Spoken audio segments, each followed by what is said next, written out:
I almost forgot to unmute myself.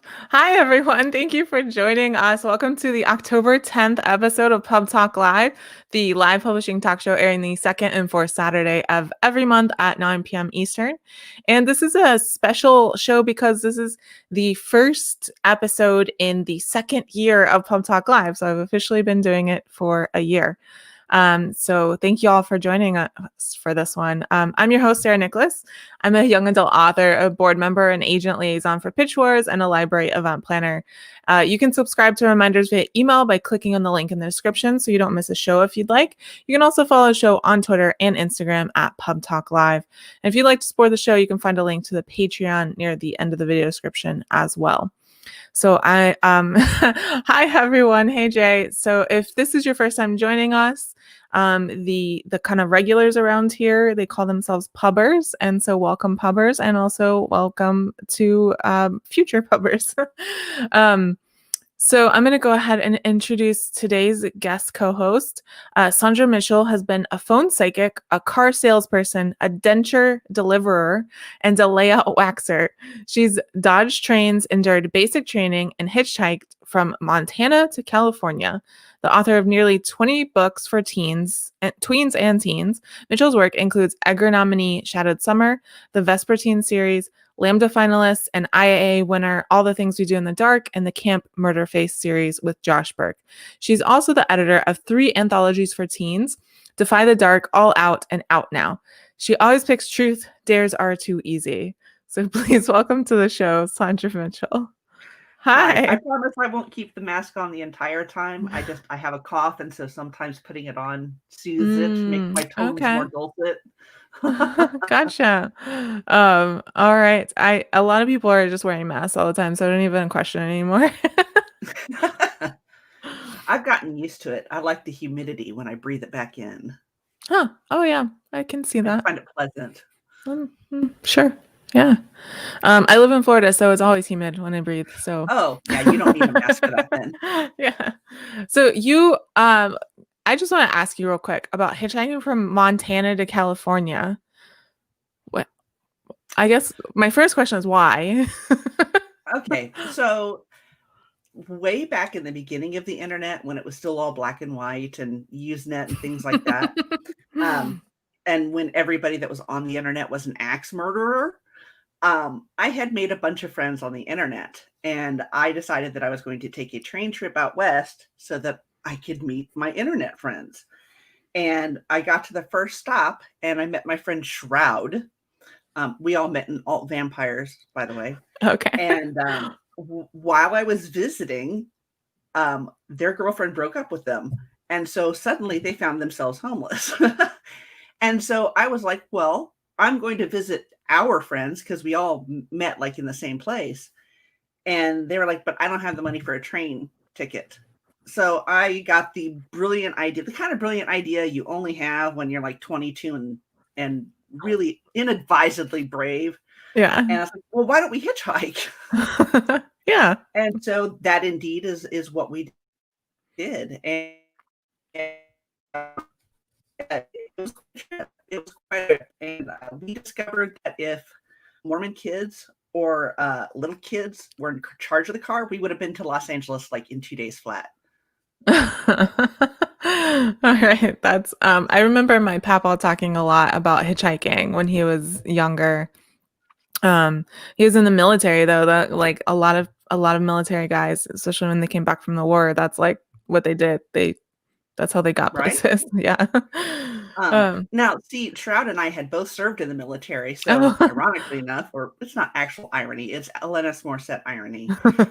We both had our military duffels when we were hitchhiking together. But really, I mean, I wouldn't have done it by myself. I felt much safer with a friend, which in retrospect is super dumb, but it worked out. It worked out. And I ended up bringing Shroud home to Indiana with me. And now we've been married 25 years this year. Oh my gosh. That story ended very differently than I expected. Yes. Yeah. Nobody got axe murdered. Wow. That's so cool. We didn't even meet a chainsaw murderer. It was, very mild trip. I mean, that you know of. Well, true. It could have happened behind us. All right. So we're gonna go ahead and get started with today's show. If you haven't voted in the viewer poll yet, I'm gonna drop that link in the discussion so you can go and vote there. And it's a pretty simple question: what time of the day do you tend to write best? And we'll talk about that and the results at the end of the show. And then we're just going to jump right into news items. We got an interesting mix today, and Saundra has our first item. We do. Best-selling authors and married couple Nicole and David Yoon announced last week that they'll be launching a new imprint at Random House. Joy Revolution will debut in 2022 and is devoted to publishing YA love stories by and about people of color. Yeah. It's nice to... I love that Lee and Low and Two Books are all out there doing that, and I love that it's spreading. Because, the less niche these stories become, the more, the much happier I think that the entire landscape for teens and tweens reading it is going to be. Mm-hmm. Yeah, and I love, especially this announcement struck me, like there have been a lot, or I wouldn't say a lot, but there's been a couple of these announcements that I may not have included in news items, but I just thought it was really cool as Nicole and David Yoon, who are married and both authors, and it's just like, I don't know, it's good to have good news sometimes. It is. It really is good to have good news. Excuse me. I also love the fact that, I love Nicola's books. And so like when she says is like, we're going to have, love stories, I'm like, yeah, because I know they're going to be good love stories. Yeah. Yeah. Cool. All right. So keep an eye out for those in 2022, which seems like a long time, but in publishing, that's nothing. Okay, so we have another piece of good news. So we talked about last week, Mcmillan made an announcement that they were raising their starting salary. And so following that announcement, independent publisher Beacon Press announced it was raising its minimum salary by $9,000 to $44,600 starting this month. They also adjusted other salaries throughout the company. And we talked last episode about kind of this issue with starting salaries and publishing, and how it keeps a lot of people out who don't have, the financial means to, oh my gosh, a cat I'm at my sister's house and she has a new cat and it just like meowed at me. Oh, I thought one of my cats escaped and was in the background. No, she's definitely outside my door. So funny. She's a little baby kitty. She's like 4 pounds, 3 pounds, maybe. I don't know. Anyway, yeah. So we were talking last episode. The Mcmillan, it was 42,000 is their minimum now, which I had looked up as a comparison salary in my city in Orlando would be less than 25,000. Mm-hmm. And so a lot of people, they'll see this number and they'll think, oh, that's a pretty good starting salary. But then when you consider the cost of living in New York City, right. My question so was, tough. Is that... Uh-oh, I think you froze a little bit. Bounced to, which is fantastic. Don't get me wrong, that's absolutely fantastic. But based on like conversations with my agent and with other author friends who live like in New York where publishing is, that's not even a living wage, is it? Like you're still going to have a roommate at $44,000 if you want to actually live anywhere near the city. Yeah. Yeah, and it's weird because we're like, oh, they raised it 9,000, so that's what they raised it by 20%. No, because it was originally 35, so they raised it by almost 30%, basically. Mm-hmm. And we're still like, oh, that's you still can't really live on that. And issues of parity like that are really important to me because I grew up dirt poor. I grew up in government housing. The reason I joined the military was because I was hoping that I could get the GI Bill. There was no way that I was going to go to college without assistance. And so I have found through my career that occasionally, like I will write something about, it's not even necessarily like a super poor character, but it's definitely not like, a New York City standard of living kind of character. And I've had editors who are like, really? Is that accurate?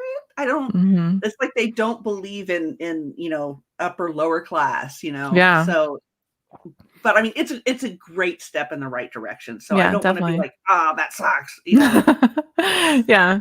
It's a really difficult thing in our industry. And yeah, I know a lot of people who started in publishing in New York City who said they wouldn't have been able to do it without either financial support from their family or even just somewhere to live from their family or Right. spouses or anything like that. So Yeah, like internships, that's a whole separate thing. But yeah. internships are basically, you're going to get people who are wealthy enough to not have a job in New York City in your internships, and that does not include, a huge swath of the population. Yeah. Yeah, it definitely doesn't include someone like me. Me either. I'm like, Yeah. Uh, um, yeah, so you have some more good news that I was excited to hear about. I'm excited about this. Yeah. And actually, like, even though it's not about the money, I'm still like, I'm so glad that there's money with this. The MacArthur Foundation announced its 2020 fellows, also known as the Mark MacArthur Genius Grants. There were some familiar names on that list, including authors N.K. Jemisin and Jacqueline Woodson, they're both so awesome. And one person that I want to add is Tracy Mcmillan Cottom, who is she's in academia, and she speaks on all of these parity issues and on, like, she's been one of the very forward voices on Black Lives Matters and white privilege. And I just love that these three ladies are getting such a fantastic opportunity to spread out their audience and to spread out their message. Yeah. Yeah, I had included N.K. Jemisin and Jacqueline Woodson in the little wrap up because I talk about them a lot on this show. Yeah. Like sometimes I feel like this is just like the N.K. Jemisin fan hour, There's nothing wrong with that. I just wanted to throw her in there too because yeah, it's no, for so sure. topical. But Victoria says she does a podcast with Roxane Gay. I didn't know that. Really? Yeah. I didn't know that. Cool. That is super exciting. I love everything Roxane Gay, so how did I not know that? Shame on me. Yeah, you can go look it up after the show. I'll do better. Yes. Thank you, Victoria. We also talk about podcasts a lot on the show, so I love podcasts. Me too. All right. So, that reminds me, if you weren't aware, for the viewers and also the guests, the show is syndicated as a podcast. So tonight, I'll download the audio and upload it as the audio, so you can do the replay on video, or you can do it via podcast if you prefer to listen that way. So, is it called Here to Slay, Victoria? Cool. That's a cool title too. I like it. All right, so I have some not so great news. Houghton, is it Houghton? It is Houghton. Yes. Okay. Houghton Mifflin Harcourt has eliminated 525 positions from its educational division, which is about 22% of its workforce. Some of those job eliminations include positions that had already been cut via an early retirement incentive that they offered earlier in the year due to the pandemic. And I didn't include it in the notes, but this is only its educational division. It doesn't affect the what do they call it? The retail division? Not retail. Yeah. Yeah. It's only educational. It's not the other word that we know. But words are hard. Right. Other cost-saving measures will include a focus on the creation of digital content over print product. Obviously this is a big downside for everybody that works at Houghton. But losing a lot of the educational division, Houghton is one of the companies, education-wise, that have been able to be competitive in the textbook market.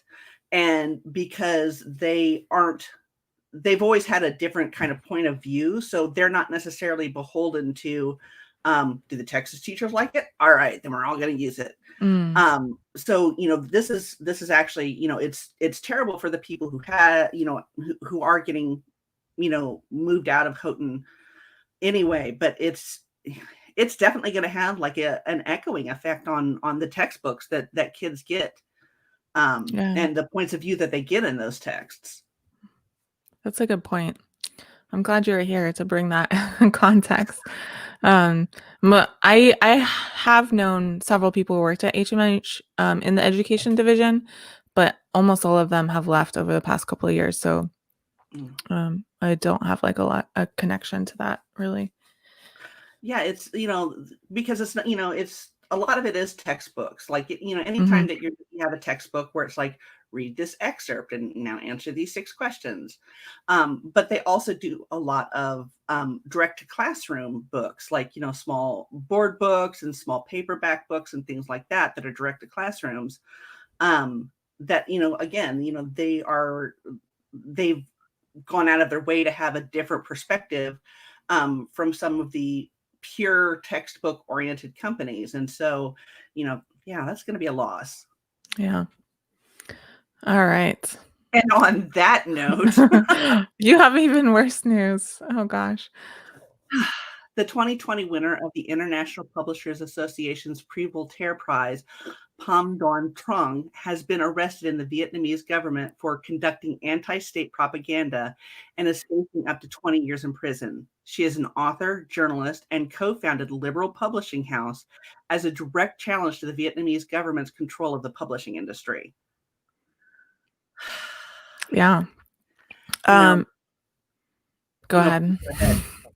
Well, I was just going to mention, because I hadn't mentioned it yet, all of the news items that we're talking about today, I'm going to put the links for each of them in the description after the show. And so if you want to read more about it, you can find the link after the show ends. But yeah, reading this one, it's pretty brief little blip. And also I hadn't really heard a lot of people talking about it on Twitter and that kind of thing. So I wanted to bring it up. Yeah, it has not been a super great year for a lot of artists in a lot of different nations. They have, shut down all kinds of independent presses in Russia. Then you have the bad Disneyfication of the Mulan stuff. Yes. That then they're also, we're going to thank the people who are, holding the Uyghurs in concentration camps. Great. And now you have this going. It's been very frightening.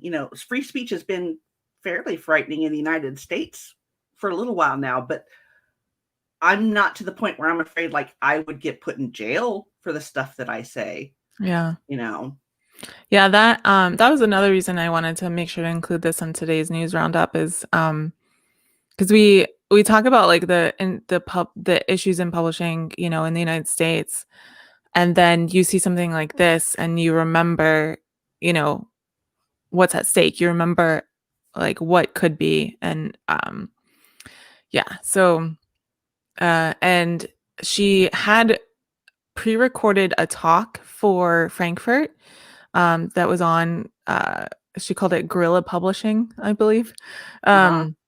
Yeah, and so they're still going to air that talk. It's next week, right? Frankfurt. Yes, it's coming up very soon. Yeah, I think that's fantastic. I'm glad that they've managed to shut her down, but they haven't managed to silence her. Yeah, she pre-recorded the talk, so they're still going to air it. So that's good. Great. All right. So, Like Water for Chocolate was released in 1989, but author Laura Esquivel just announced she is working on 2 sequels and a musical is also in the works. The second book is going to be called Tita's Diary, and it will follow the main character for 20 years that was not included in the original book. And then the third book will take place in present day, featuring a descendant of the De La Garza family who discovers Tita's Diary. And I feel like some people are going to be really excited about this. Some people are going to shrug their shoulders, but I'm very excited about this because I read that book when I was definitely too young to read that book.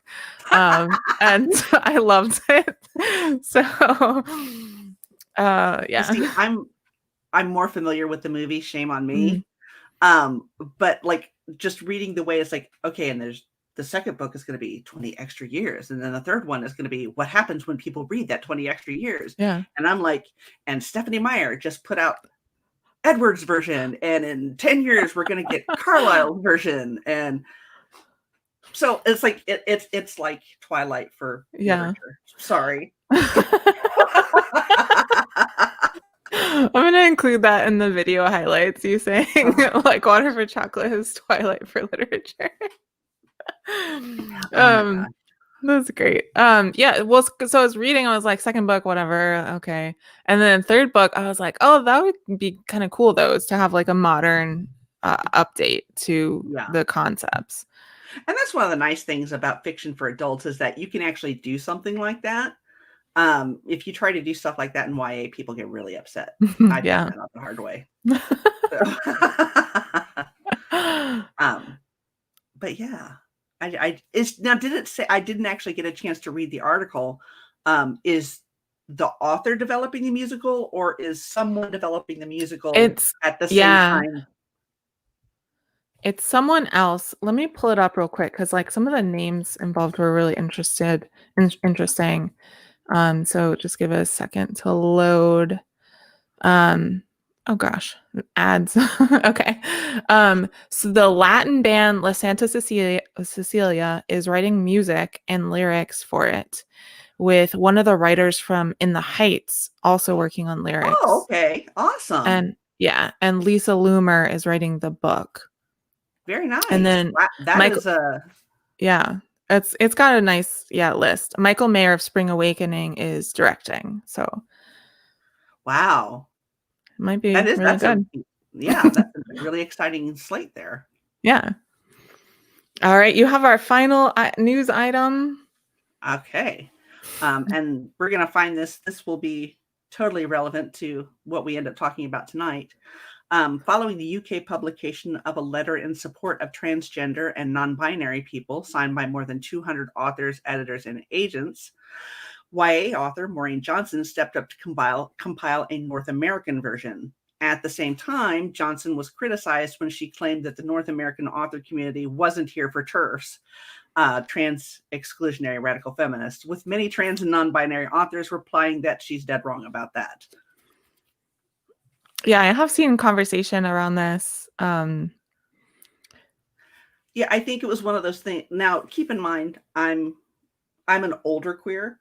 And I say that in all sincerity. I grew up in literally a different time. So for me, when, Maureen said, it's like, oh yeah, they're not here for that. I was not, as a non-binary person, I was not offended by it. But just because, I know that she's like, what she's really saying is like, this has been a super great turnout. But at the same time, the things that Z.R. Elliott and several other trans authors and non-binary authors have brought up and discussed with Maureen about that, it is important to be precise with our words sometimes, because it's really easy for us to sign a letter, but sometimes it's still really hard to be queer in publishing. Yeah. I'm also non-binary, but because it was kind of like there were two conversations happening where some people were saying, no, this letter is bad, actually, which I think is just like reductive and, a little simplistic. I think it becomes bad if people think that signing it is where they need to stop. You know what I mean? Like if they think that that's all they have to do. So yeah. But we're going to provide a link to the letter in the description later tonight as well. The UK letter is going to be in there as well, because Saundra provided that. And yeah, so it's signed by Stephen King, Margaret Atwood, Roxane Gay. Those are like kind of the big names that a lot of people have been mentioning. John Green, basically every YA author you've ever heard of ever. Yeah. All right. So, and with that, we get to bring on our special guest for the evening. So, I need little sound effects. That would be awesome. Or I could just have you on every episode, or you could do that. Yeah, you don't have to have me on the screen at all. I'll just, All right. So T.S. Ferguson joined Jimmy Patterson as an editor in 2019. Prior to that, he worked at Harlequin Teen Inkyard Press for over 7 years, where he worked with New York Times bestselling authors Robin Talley and Hilary Monahan, and critically acclaimed authors such as Adi Al-Said, Amy Lukovics, and Will Kostakis, I think. Kostakis. Yeah, cool. I love how other languages are phonetic, even if English isn't. That he's the name out. Well, right? Well, this Although, is to from... be fair, Uddy's name is pronounced Uddy, even though it's an idiot. Okay. So. That was from the Jimmy Patterson website. So we're going to talk a little bit more, though, when we bring TS in. So, hey, hello. Hi, how are you? Welcome to PubTalk Live. Thank you. I'm glad to be here. All right. I'm just going to have Saundra record all the sound effects. So to kind of get us started off, can you tell us a little bit about your career in publishing, how you got started, the highlights, how you got where you are now, that kind of thing? Yeah, definitely. I always like to talk about how I went to college because I wanted to be a writer. And then by the time I got to the end of my English degree, I hadn't written a thing. And I thought, well, what am I going to do with my life? Now I have an English degree and I don't want to do any of the kind of generic jobs you can get with a liberal arts degree. I want to do something with books. And then the idea of reading for a living popped into my head, and I said, I want to be an editor, not knowing that an editor does so much more than reading books. Yeah. That's kind of like telling a librarian that you're so jealous about how much they get to read, I think. Yeah, exactly. I had no idea. So I ended up moving to New York and going to grad school for publishing, which was just a lot of debt racking up, but it got me some connections and I ended up getting into publishing and had a very focused eye on being an editor. I wanted to be an editor. I didn't want to do any other job in publishing, and I made it happen. And started at Little Brown Young Readers in 2006. And as you said, moved over to Harlequin Teen Inkyard Press for a while, and now I'm back at Hachette as part of Jimmy Patterson. Cool. That's been quite a loop-de-loop there. Yeah, full circle. It was very weird to go back to Hachette 10 years after I left, because half the people I knew, they were family, and the other half were completely brand new. But I had a few big name editors at the company come up to me when I first started and said oh, I remember you, welcome back. And I got totally starstruck. Oh. Yeah. You said you started there in 2006? So I started in marketing in 2005 and then moved over to LBYR editorial in 2006. So you were there for the beginning of Twilight. Yeah. Oh, yeah. I was there I was in marketing when the first book came out and then moved over and was there until after Breaking Dawn. Wow. So, yeah. Talk about high expectations there. Oh, yeah. Oh, yeah. I remember at one point getting the manuscript for, I think it was Eclipse, from the managing editor and being able to make a copy, because this was when everything was routing hard copy. And I was so excited because I wanted to read it really quickly. And then because it's so hard to read manuscripts, it sat on my bedroom floor until the book came out, and then I read it. And somebody said to me, that's really dangerous. If that had gotten out of your hands, you would have been fired. I had a clandestine copy of this book the entire time. And then didn't even do anything with it. Yeah, I just sat collecting dust. They stamp your name on it. I think that nowadays they would. Yeah. By the time Breaking Dawn came out, they definitely it was not getting out to anybody.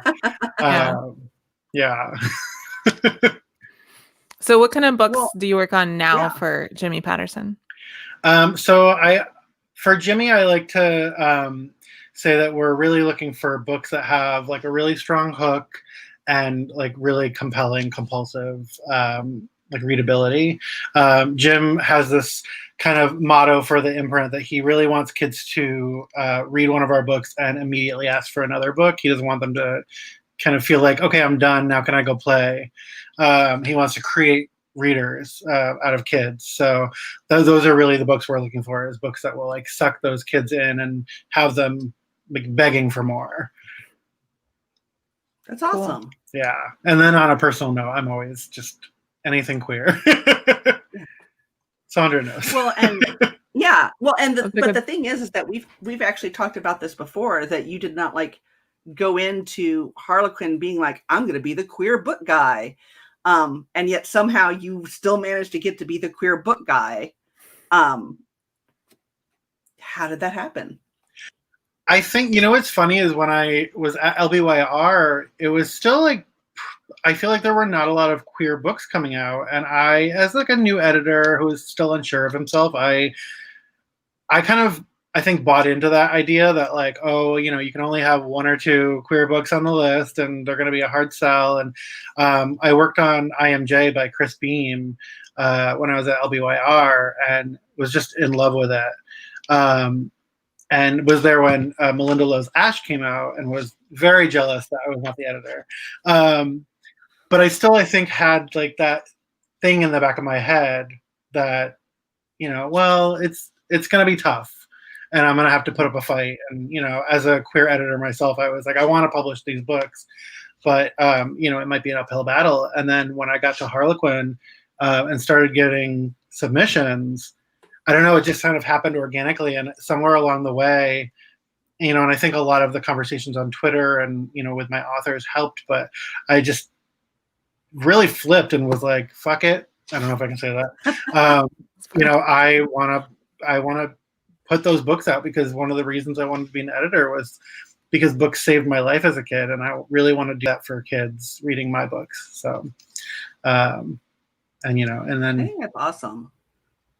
I know that coming up as an author, and I know that I'm a little bit older than you, that for, a large part of my career, like if you wanted to write something queer, you would have to like ask the editor if it was okay.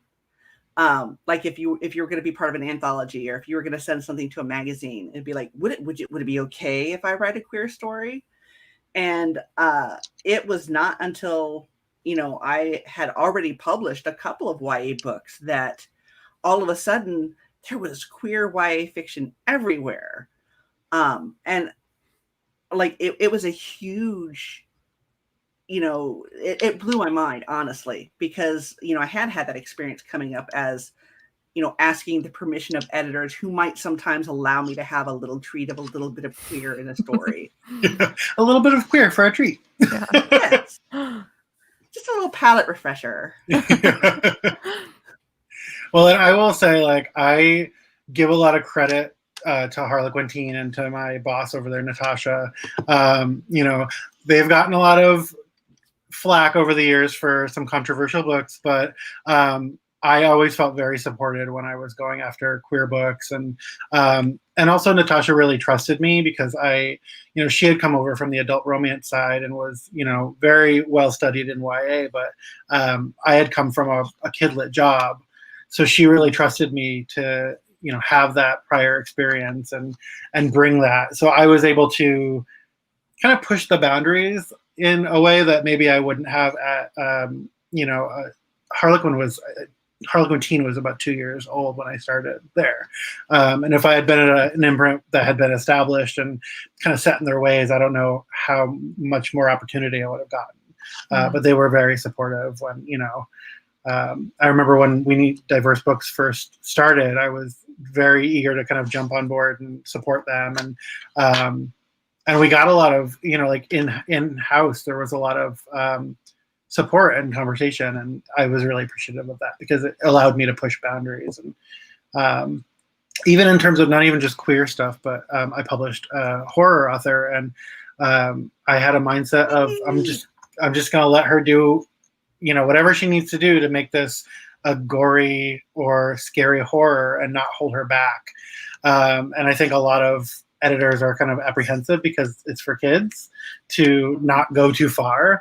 And Amy Lukovics is the author that I worked with, and her first book, she like has, dead babies and miscarriages. And I mean, like a whole host of like horrible things happen to her characters. And I said, I love this because you don't hold back. This is what horror is. And Harlequin really let me do that too. So I give them a lot of credit for that too. They helped me be, I think, bolder as an editor as I was growing into my confidence as an editor. Awesome. I think that's exciting. Yeah. Yeah. I want to interject just because I'm curious. So I've been following Saundra on Twitter. There you go. For a while, and then TS and I met at is it Willamette? I'm always say it wrong. Oh, I don't even know. I always say Willamette, but I don't know if that's right. That's what I said too, and people kept correcting me. So like Willamette Writers Conference in Portland, the year before last. And so I had asked TS to be on the show, and he's like, well, I was asking who would you like as the guest co-host, and he suggested Saundra, and I was like, I would love that. That would be awesome. But how did you two meet? Well, so you tell your version. I mean, I guess it's pretty simple. Like Saundra's anthology got submitted to me, and it was exactly the thing that I was looking for, and I immediately jumped at it. And I don't know, we made magic together. We did. Yeah, what's interesting is that the idea for All Out initially was actually my agent Jim McCarthy's idea. He's also a queer man, and we had bounced back and forth with each other because he thought like maybe he wanted to try and do it, but he didn't have any experience on like that side of doing things. He's a fantastic editorial agent, but like he's never done like an anthology. And I had. And I said, Jim, if you want me to, I will be more than happy to, like help walk you through it and cheerlead.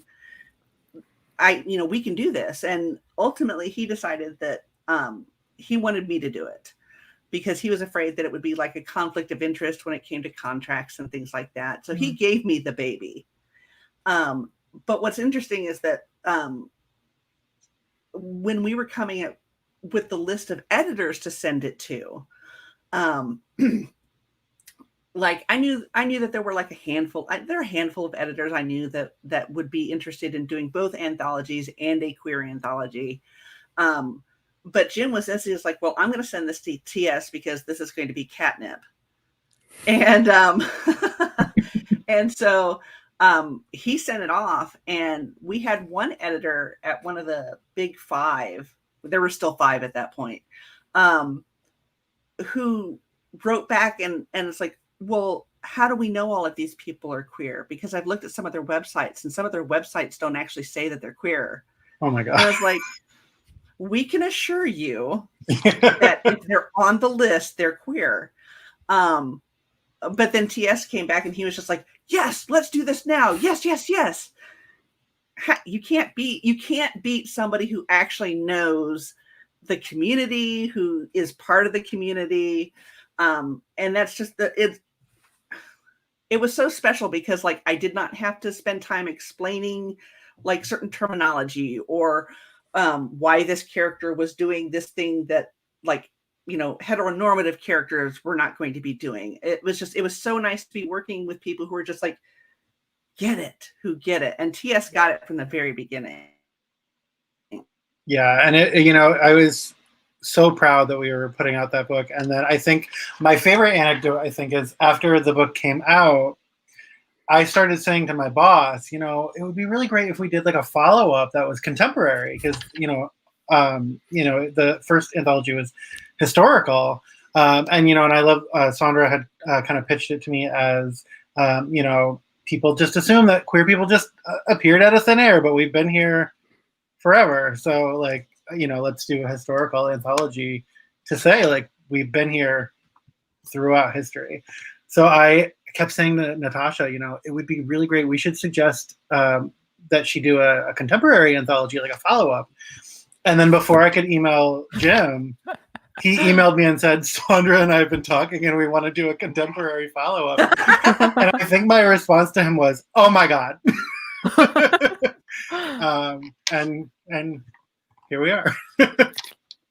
That's so fun. And allegedly, I have heard a rumor that there is a proposal for a future one somewhere out there right now. What was it we were joking about? If you ever did a future one, we would call it All Outer Space. Yeah. Well, I want the tagline, because I do out there, into the queer new yonder. I love it. I mean, I don't think we're ever going to beat Queer We Go Again for the second one, but I feel like there are a lot of just really great space puns that you could make. Yeah. So you could also just do The Future is Queer. Yes. All right. You can see great. Queerly now.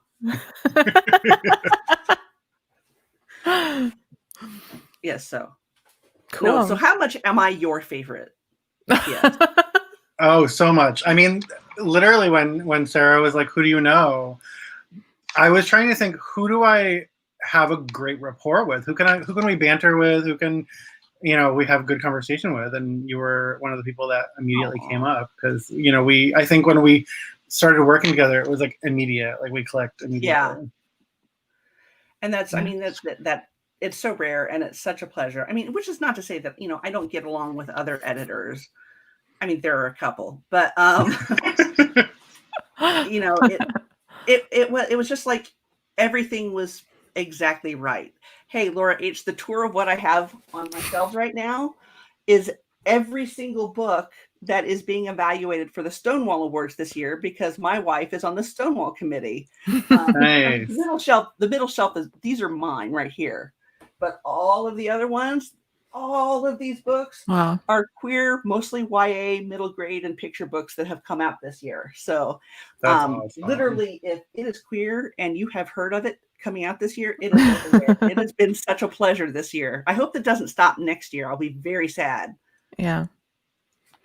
If somebody breaks in and steals all those books, it wasn't me. I mean, and I have to be honest, I have like 15 of them upstairs right now in my room. So I can, these are the ones that we've already evaluated. Well, my wife evaluates them. I just read them and enjoy them. That's more fun, I feel like. All right. So a lot of people are wondering, and I've been getting this question a lot, so I wanted to kind of get your take on it, TS, and Saundra as well. What kind of changes are you seeing in the industry because of the pandemic, and what do you think the lasting effects, especially for writers, will be? It's a good question. I mean, I definitely will say things feel like they're moving a lot slower. At least on my end, it's been tough for me working from home. I'm an extrovert. I like being around people. I like being able to go to someone's desk and ask them a quick question and not have to schedule a WebEx call for, just a 5-minute conversation. But, I will say, like, it's also, to a large extent, it feels like things are still kind of going forward normally.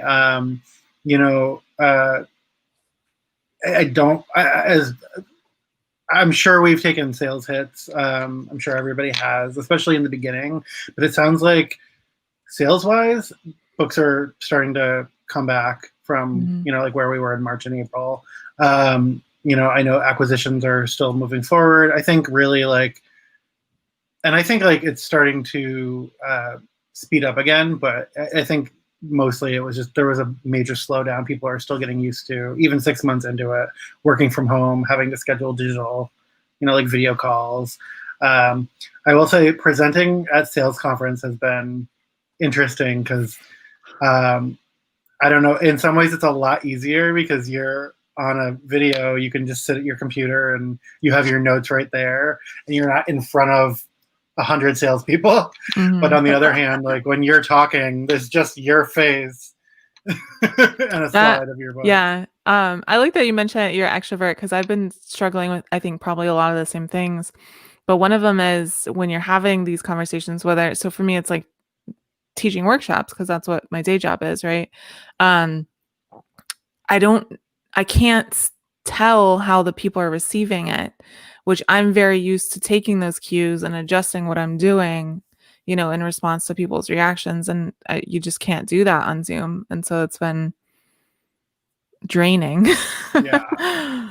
We're transitioning Hachette to a new title information system right now, which has been going on since before I started with the company. But I'm the Jimmy lead person for the editorial team. So basically I was like thrust into this role of like training.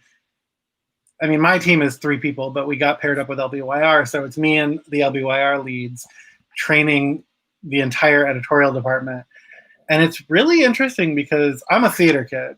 So I can get up in front of people and, you know, I'll get nervous, but the minute I'm in front of people, I'm kind of on.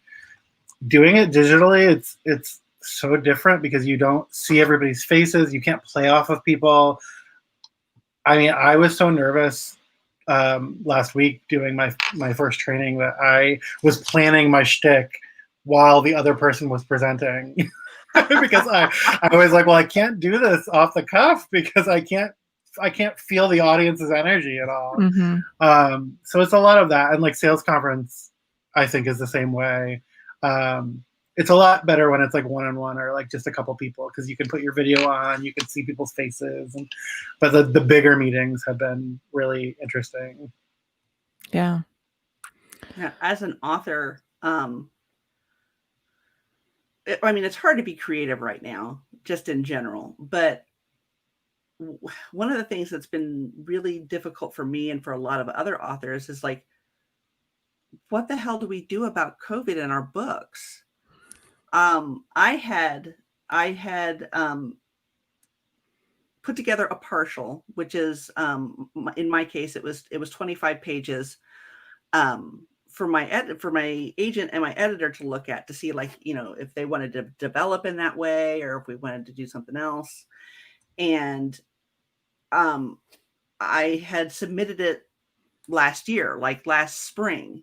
And then there were other things that were due that I had to do before that I could get back to that. And, you know, they had given me notes and I was going to work on it when I had a chance to work on it.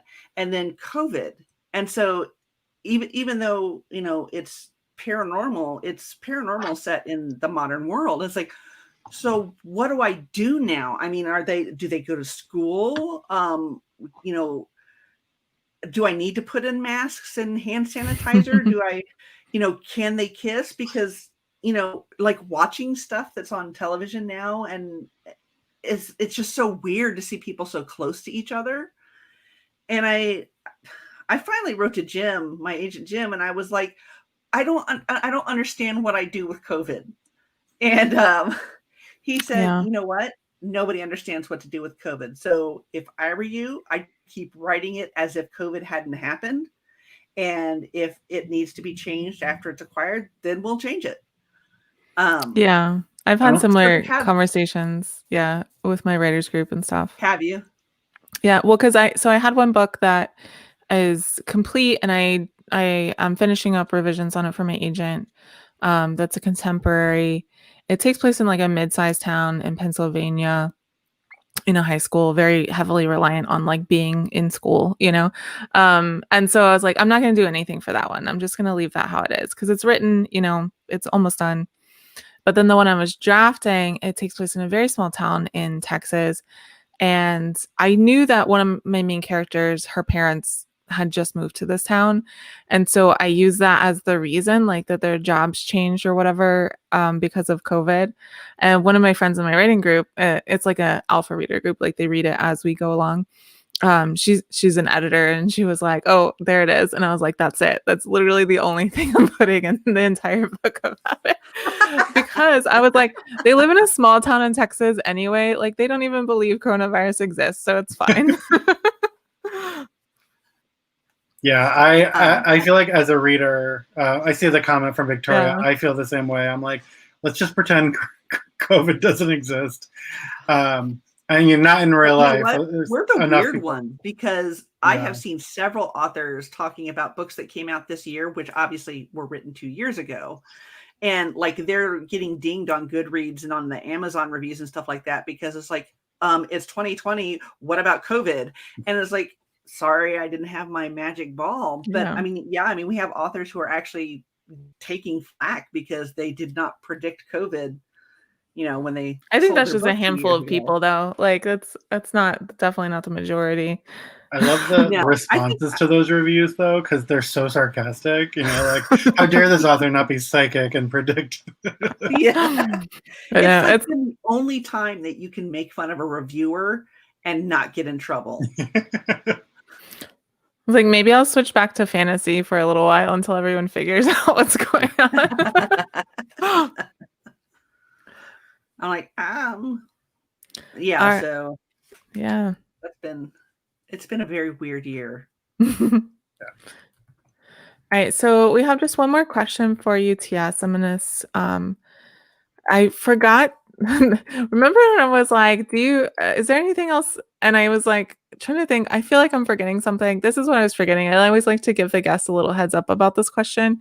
So you're getting it cold, so congrats. So this question is phrased very deliberately. What is the most important book you've read and why? Oh, God. I'm No like, yeah, let's pressure. do that cold. Yeah. Yeah. That's why I give a heads up. I mean, I guess I have a follow-up question. Important to me or important kind of? Yeah, either. So just like define it however you want. So some people, yeah. I mean, I always go, and this is kind of my answer to like what my favorite book is too. I always go back to the Wonderful Wizard of Oz. That was the book that.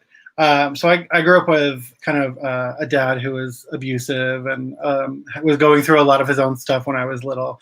But one of the great memories I have is him reading me The Wizard of Oz. And it was kind of the book that I learned to read on. So like he started reading it to me. And by the time we were done, I was reading it.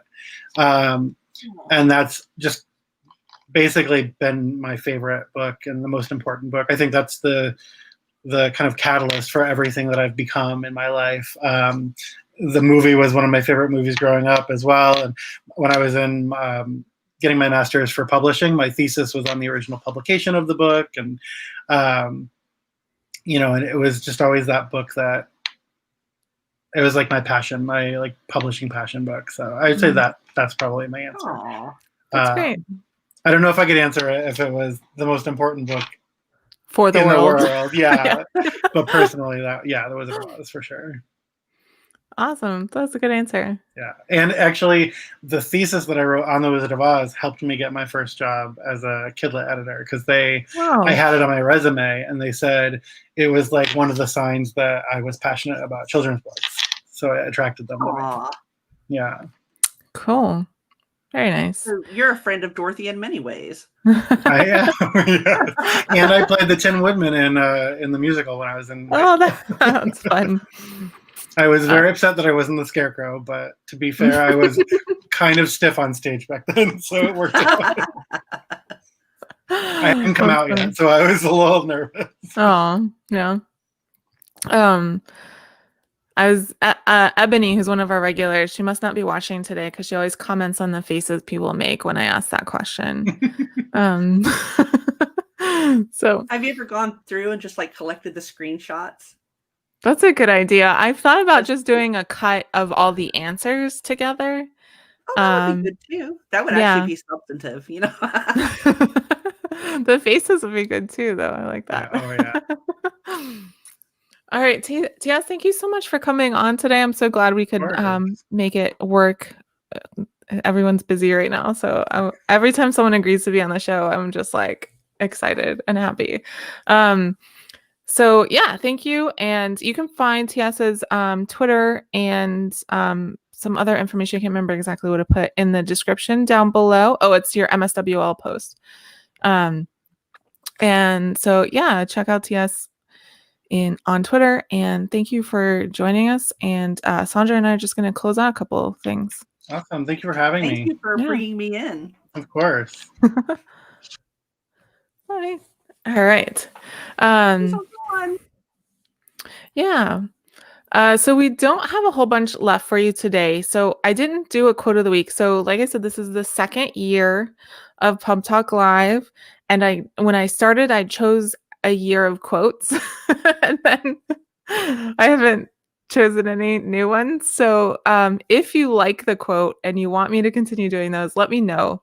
And if not, that's fine. I won't be offended either way. So yeah.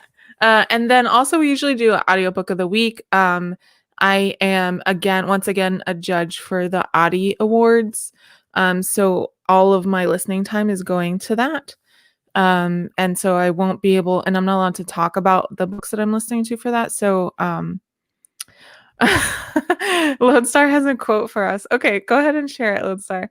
Yeah, so I don't have an audiobook for you, and I probably won't for the rest of the year unless something weird happens and I just need a break from judging. Have you listened to any? Do you listen to audiobooks, Saundra? I do. Okay. I'll tell you what. The last 2 audiobooks that they knocked me off my socks. And I feel bad because I don't have the voice actors' names in front of me. But the voice actor for Justina Ireland's Dread Nation is incredible. I wonder who it is. It was so immersive and so expressive. And just, I mean, I had read the book before I listened to the audiobook. I was just kind of curious. Oh, it's Bonnie Turpin. That's why. Bonnie Turpin is like one of the best narrators in the business. Yeah. She's amazing. Listening to it made it like a whole new book. And she was so fantastic. And then the most recent one that I've listened to was, and again, I'm sorry, I don't know the voice actor's name, was the audiobook for Leah Johnson's You Should See Me in a Crown, which Leah is another Indiana author. And this particular book is about a girl who ends up having to run for prom queen so that she can try and get a scholarship. And it's a queer girl in Indiana, and it's prom, and it's very exciting. And her voice is just, both Leah and the voice actors, just so bright. And I mean, it's like lemonade in summer when it's really, really hot. I've thoroughly enjoyed listening to it. That's great. Alaska Johnson, TS has put it in the chat. Or Alaska Jackson, sorry. Is the narrator for that. I don't know that narrator, so and I haven't listened to that one, so I'll definitely check that out. But yeah, Bonnie Turpin is like one of my favorite narrators in the business. She's so good. And I have like a very short list of narrators that even if I'm not interested in the book itself, if they narrate it, I'll probably listen to it anyway because I love their work. Yeah. So it's like Kim My Guest, Emily Wuzeller, the girl who did Roshni's books is really good her too. Voice is so great. Yeah. I can't remember her name right now, but yeah. Like some voice actors, it bugs me when they do different voices, and then there are other ones who like are just so comfortable in it that then I can really enjoy it. So so those are 2 that I've really enjoyed lately. Awesome. Thanks for sharing.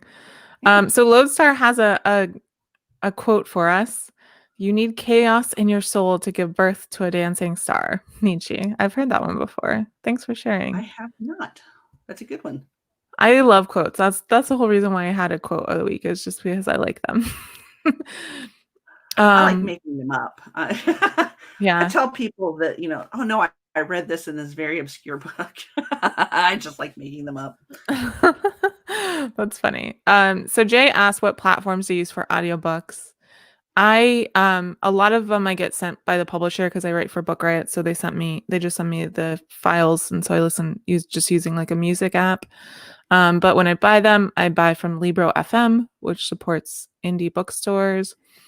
And Libro FM has any book that Amazon would have except for Amazon exclusives. and their software is just as good, and you're supporting indie bookstores too. And then I also go ahead. I 100% get all of my audiobooks from the library. That's what's going to be I get mine from the library too. Like some of them you can listen to in Libby, some of them you listen to in Overdrive and stuff like that. But I love the library.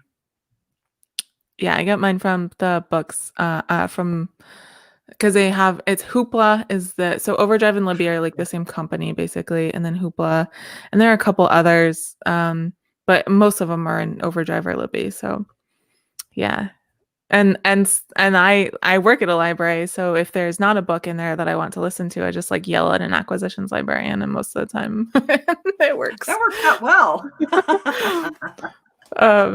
They don't always give me what I want, but most of the time. All right, so we're going to talk about the viewer poll before we say goodbye. Oh, yeah. And yeah, so let me switch the screen over to that. All right, so the question was, there it is. Do you tend to write the best or most in the morning, in the afternoon, in the evening, or pretty much any time? And I am surprised to see that 50% said in the evening. About 27% said in the morning, 15% in the afternoon, and 8.5% said pretty much any time. Now, I will admit that when I answered it, I said in the evening, even though that's not true anymore. Oh. What did you say? Well, I can't vote because I created it, but I'm definitely a night person. My most like creative time is kind of like 9 p.m. to 1 a.m. usually. Mm-hmm. But that's on the schedule that I'm on right now. So like I have delayed delayed sleep phase syndrome. So if I didn't have to be at work every day at 9, my sleep schedule would be very different, and so maybe my writing schedule would be different. But yeah, I'm a night owl through and through. So that's how I started out, as I had to be nighttime plus a whole bunch of other dumb stuff. But once I had kids, over time I had to like start getting rid of like the rich, like, okay, well, obviously I'm not going to sit down and burn candles because and so it got to the point where it's like, as long as I can't hear SpongeBob in the next room, I can work. Mm-hmm. But I would still greatly prefer to be working overnight if I were just allowed to have whatever schedule I wanted. Yeah. Heather said she's a morning writer. W said, I'm not a morning person. I'm not a morning person either. Lodestar is a morning person. Eat the frog. I don't know that one. Method. Yeah. You'll have to tell me more about that later, Jay. And Heather said I'm useless in the morning. So I'm the opposite. Like, because, you see this like hashtag 5 a.m. writers club and stuff, right? And like my response is the only way I'm writing 5 a.m. is if I'm still writing from the night before. Exactly. I'm not getting up at 5 a.m. to write. Sorry. That is, yes. Oh, no. But when I do writers retreats and that kind of thing, I do write in the afternoon as well. So, yeah. You have to, because if you don't, then you can't like socialize. Yeah. Everybody wants to have, that's when they have the quiet hours. And it's like, oh, all right, then. Yeah. Oh, eat the frog means. My youngest... Go ahead. Oh, now that my youngest is 18 and like she has a job and stuff like that, I'm now like, I could have that sleep schedule again. Yeah. I had a conversation the other day. Someone had asked me, what my writing rituals were, like when was I most productive? How did I like to write? That kind of thing. And I had realized a couple of years ago that I was kind of falling into that you were talking about, where you have to have, a candle burn, you have to have like everything perfect. You have to have, the sound has to be right, everything like that. And I realized that that's a trap. I feel yeah, because if you find yourself in a position where you can't have that perfect setting, and then you're not able to write, or at least you're basically telling yourself, I'm not able to write unless this is a perfect setup. And that's something like I heard Jonathan Mayberry talk about once before, and he'll write anywhere. He writes on the plane. Like, who writes on the plane? Oh, I know. Yeah. I've been doing. So I try to be as flexible as I can. I was at a conference with Jonathan Mayberry, and they were having a drink and greet after the whole day's programming, which like the authors were supposed to make themselves available like in the bar area in the hotel. And he was in the middle of like the bar, everybody was talking, everybody was drinking, and he was also writing. Who was that? Jonathan Mayberry. That doesn't surprise me at all, though. No, yeah, and the thing is, I do want to say that I think for younger, like when you're a younger author, I think sometimes that those special rituals of like, I have my playlist, I have my drink, I have my, that's one of the only ways that we can really wrap our heads around just honoring the time that we need to write. And so like, especially when, you're pre-published or you're getting started, and like the people in your house are like, what are you doing? What are you doing? And it's like, okay, if the lights are off and I have my special music and I have my special candle, then I'm working. Yeah. And I, now it's to the point where if somebody comes in when I'm working, I will just be obnoxious to them and say, get out, I'm working. Nice. Yeah. But I've been doing this for 30 years now. So, honor your time until you get mean enough to just tell people to go away. Yeah. True. Yeah. Well, because like before this, I love writing in cafes and Panera, whatever. And like, I'm an extrovert, like being around people gives me energy. And so to be around people I'm writing is ideal for me. And obviously hasn't been an option for, 7 months. So, yeah. So I don't definitely want. Yeah. So like you, because I know tons and tons of authors like you who like to go to the cafe to write. And like, I've tried the cafe, I've tried the library, and I just feel like I'm exposing myself. I mean, like, I may as well just take off my clothes and sit there naked while people walk around behind me while I try to write. And so that's funny. I always kind of wondered, but saying that you're an introvert, that makes so much more sense to me now. Mm-hmm. Yeah. Well, I guess not everyone has to be an extrovert to enjoy writing in the cafe, but all right. Well, we are out of time. Saundra, thank you so much for joining me today. It was great chatting with you. Thank you so much for having me in. I feel like we had really great conversation today. We should do a podcast together. We do. Yeah, absolutely. All right. So thank you, Saundra. Yeah. The Saundra's website and Twitter and Instagram is linked in the description. So go ahead and check them out. And I'll just close this out with a couple messages. Yeah, check out the books too. You have like over 20 books too, so not just those. But I do. But these are the ones that TS made happen. So okay. I like to tie in. Yeah, nice. All right. Exactly. Well, thank you, and I'm just gonna close this out. Thank you everyone for tuning in today. If you enjoyed the show, don't forget to like and subscribe so you don't miss another episode. Also tell your friends because that is how people find out about things like this. You can also, again, sign up for the email reminder in the description, and you can also check out the Patreon in the description. Thank you so much to my Patreon supporters. I really appreciate your support and the group and whenever y'all submit questions, it's really fun. So thank you for that. The social media for the guests is in the description, like I mentioned, along with PubTalk Live information. And I just want to let you know about a couple of things we have coming up. As every Wednesday, we have the Wednesday write-in at 8 p.m. That is happening every Wednesday for as long as I'm able to keep doing them.